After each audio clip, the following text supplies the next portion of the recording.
Hyvää huomenta, kello on 8 aamulla. Mä olen lähdössä Kouvolaan.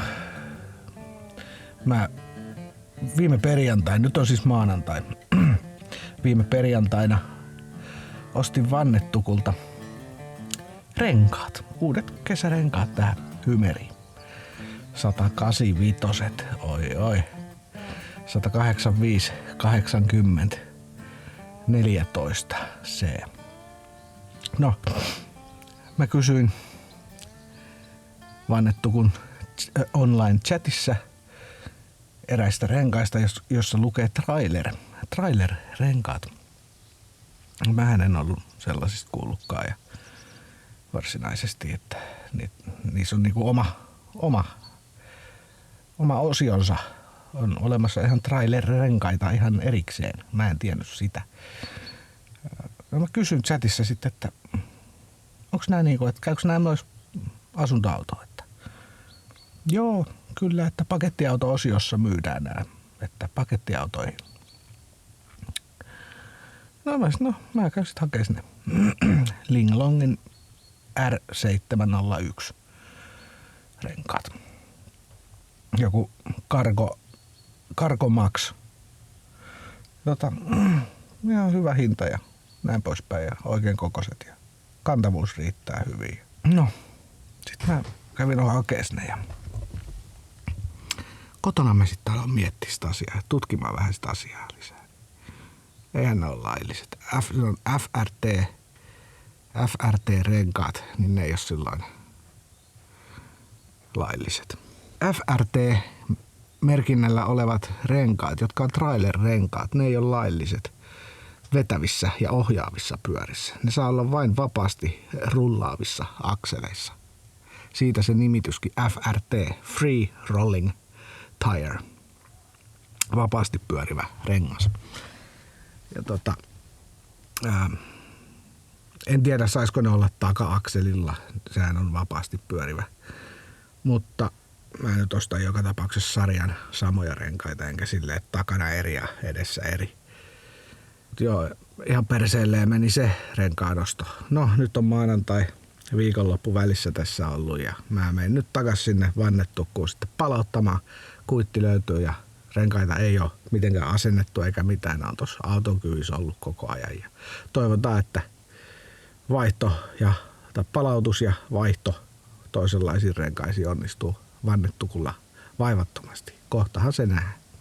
Mutta pikaisesti voin tässä näyttää, että mitä on tässä tapahtunut. Aika paljon tässä on tapahtunut sinänsä, että en ole hirveästi jaksanut kuvailla, mutta kattokaa.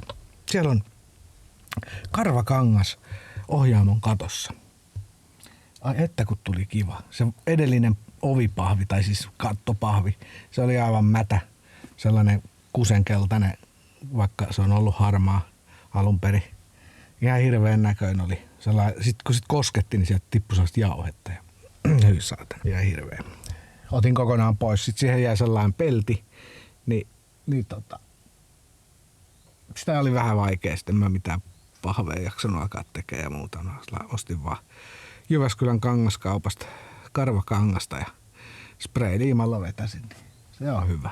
Se on hemmetin hyvä. Vai että? Monet ei tykkää karvakangasta. Mä kyllä itse henkilökohtaisesti tykkään. Mä olen karvakangasmies. Ja sitten täältä penkin alta, Repsikan penkin alta, näissä hymereissä, niin näissähän on näkyy nämä alkuperäiset sähköt, asunto-osan sähköt.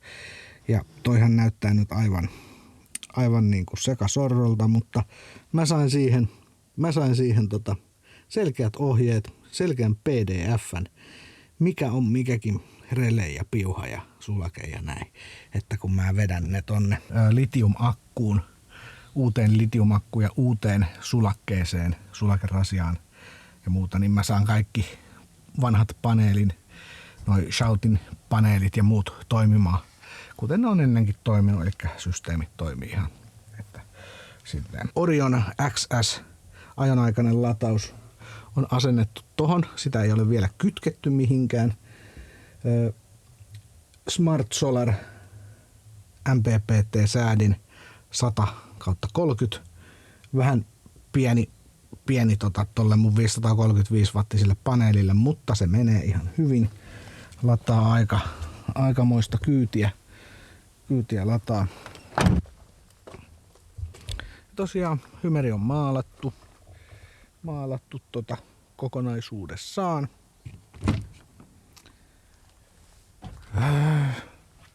Sitten sisällä.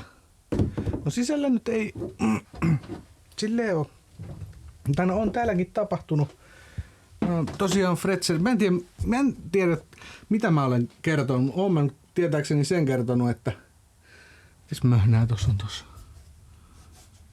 Tää vähän niinku jännää tällä niinku kiehunut tää lakka tästä ovesta. Alkuperäinen lakka siis. En ole mitään tolle tehnyt. Mutta siis jääkaappi, Fretzeri. Se on käytössä ollut nyt. Ei se mitään ole muuta kuin Dr. Pepperin cream soda. Tietenkin siellä on aina. Mutta kun toi litiumakku nyt on asennettu, niin onpahan jotain käyttöä. Vähän sellaista koekäyttöä tuossa ollut viikon verran päällä. Ja tolleen kattelee. Vessa on maalailtu vähän seinää harmaaksi. Tää oli kuin Husky Ride harmaa. Symphony värikartasta taisi olla. Homeen sietokyky. Siis luja 20 maalilla maalattu. Siinä on joku homeen esto juttu. Tollanen vähän niinku märkätilan maali tai tommonen. Vanhat alkuperäiset tapetit jätettiin tonne kyllä alle, että ei lähdetty niitä repimään, niin ne pysyy siellä suojana. Ja näin. Että sellainen vessa on ready. Pitäisi vielä toi vessan suihkuhana pitäisi vielä uusia. Se on halki ja muuta noin, niin se pitäisi ostaa uusi. Mutta tosiaan saimme ton temulaatotettua valmiiksi tän keittiön, eli vähän tänne asti tulee tuo ovenkaari ja sinne sitten toi köysi kulmalistaksi tulee vielä ja tosiaan sähköt on asennettu ja hommasin tossa Victronin Phoenix inverterin myös ja näin. Sähköt toimii, USB-laturit toimii tolleen.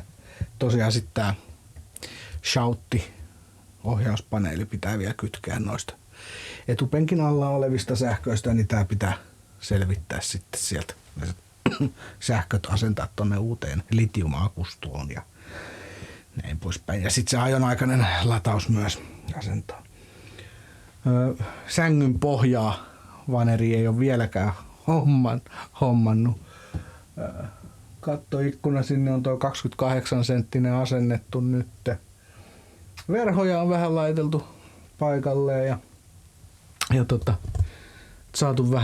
saatu vähän niinku sitä ilmettä nyt ja systeemiä. Ja tosiaan tässähän on tää uusi akasia puupöytä. Sinne tein tollasen boksin, kun tää oli vähän lyhyt tää pöytä.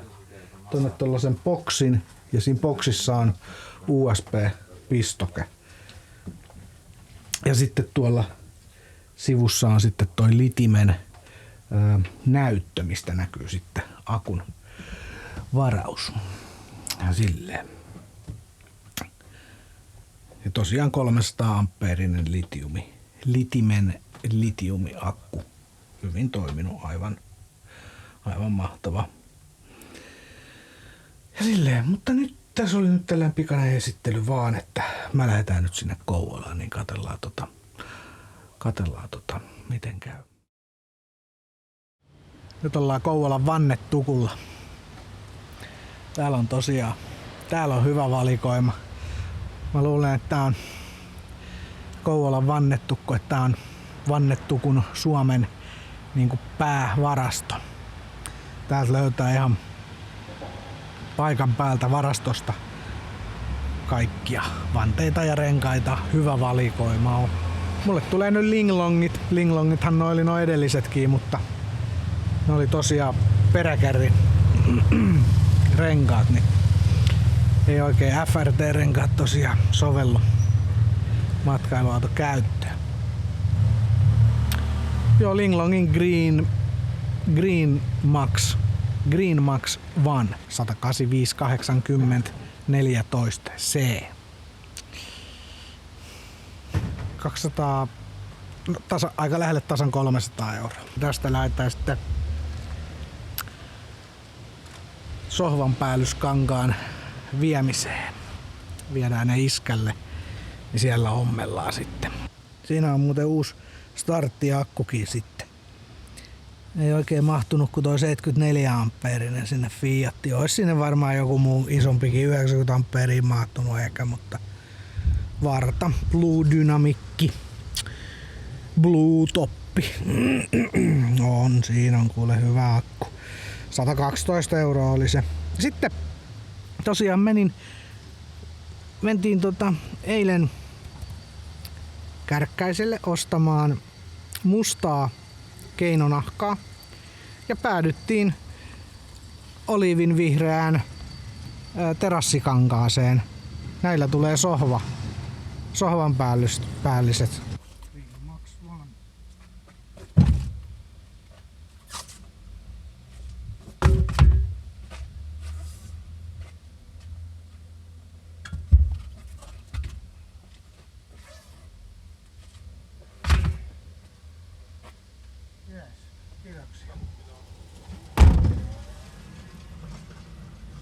Linglongit. Siinä on linglongia. Ihan hyvin noi linglongit on, vaikka nimi onkin vähän vitsi. Testi menestyjiä vuodesta toiseen.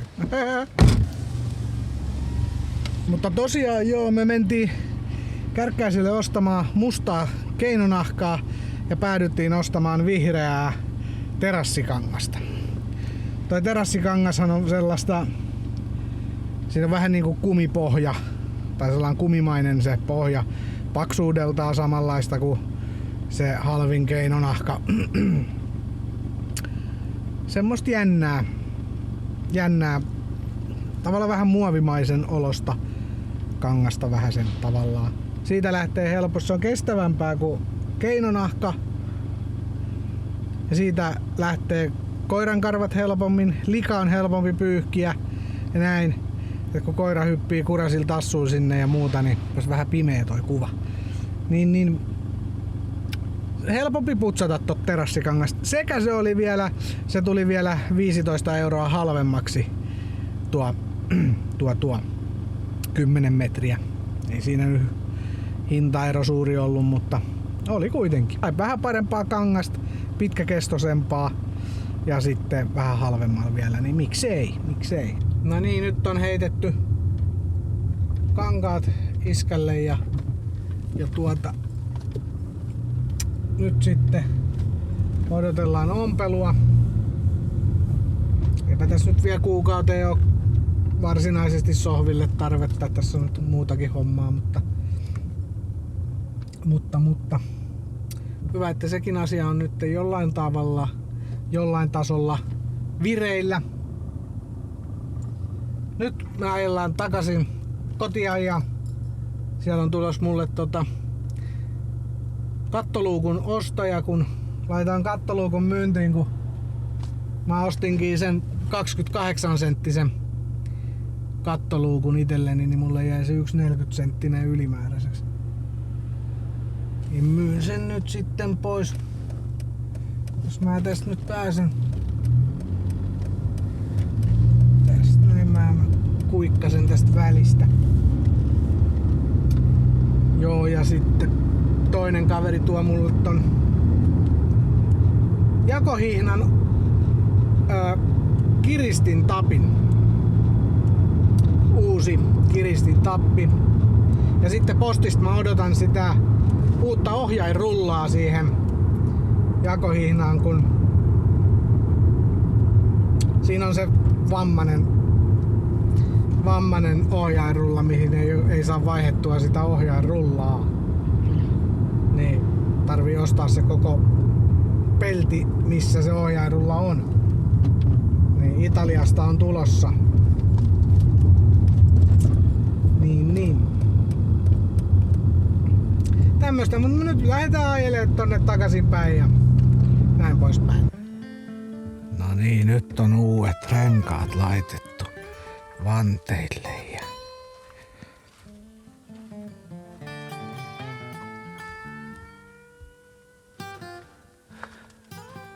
on hienot.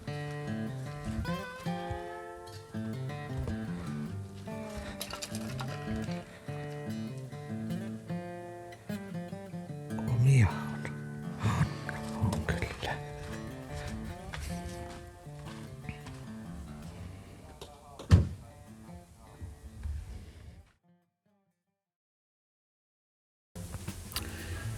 Tässä näette Hoppu 600 matkailuautomallin. Tämä Hoppu 600 matkailuautomalli on ensimmäinen puoli-integroitu matkailuautomalli. Hoppu 600 matkailuautoa on valmistettu vuodesta 1984 lähtien. Näin ollen se on ensimmäinen puoli-integroitu matkailuautomalli. Hoppu 600 oli aikansa innovatiivisia. Hoppu 600 oli aikansa Hoppu 600 oli aikansa Hoppu 600 oli aikansa insinöörityön todellinen helmi. Hoppu 600 oli aikansa insinöörityön huipputuote.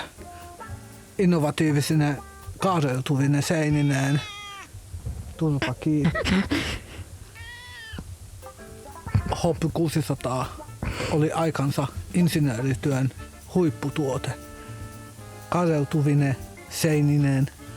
Innovatiivisine kolmion. Hoppu 600 oli aikansa insinöörityön huipputuote. Kaareutuvine seinineen, innovatiivisine kolmionmuotoisine ikkunoineen ja muine